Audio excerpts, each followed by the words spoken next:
एक बार की बात है। एक चालाक व्यापारी के पास एक मरियल सा घोड़ा रहता है जो किसी काम का नहीं था। ना तो वह बिक रहा होता है और ना वह कुछ काम कर पाता है। व्यापारी उसको बेचने की हर संभव कोशिश करता है, पर वह घोड़ा कोई लेने को तैयार नहीं होता।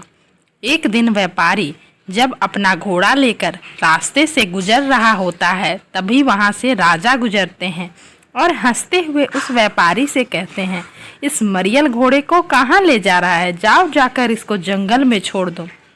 व्यापारी राजा से कहता है, महाराज, यह घोड़ा बहुत कीमती है। यह वह काम कर सकता है जो काम आपका घोड़ा नहीं कर सकता। यह बात सुनकर राजा को गुस्सा आ जाता है और उससे राजा कहता है, बताओ ऐसा कौन सा काम है जो यह घोड़ा कर सकता है और मेरा घोड़ा नहीं कर सकता? अगर मेरा घोड़ा वह काम नहीं कर पाया जो तुम्हारा घोड़ा कर सकता है, तो मैं तुमको 1000 सोने के सिक्के दूंगा। और मेरे घोड़े ने भी वही काम कर दिया जो तुम्हारे घोड़े ने किया, तो मैं तुमसे 1000 सोने के सिक्के लूँगा। व्यापारी इसके लिए मंजूर हो जाता है और कहता है, इसके लिए महाराज हमको नदी के पास जाना होगा।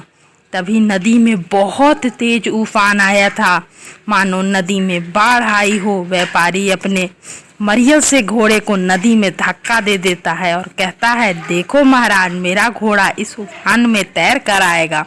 क्या आपका घोड़ा यह कर सकता है?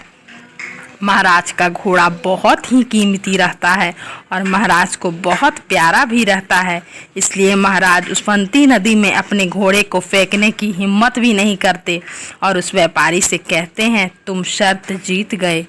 इस प्रकार व्यापारी मरियल घोड़े से 1000 स्वर्ण मुद्राएं प्राप्त कर लेता है।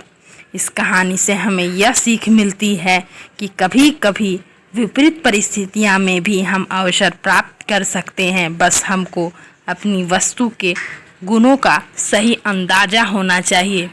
कहानी अगर पसंद आए तो चैनल को लाइक, शेयर और सब्सक्राइब करें। धन्यवाद दोस्तों।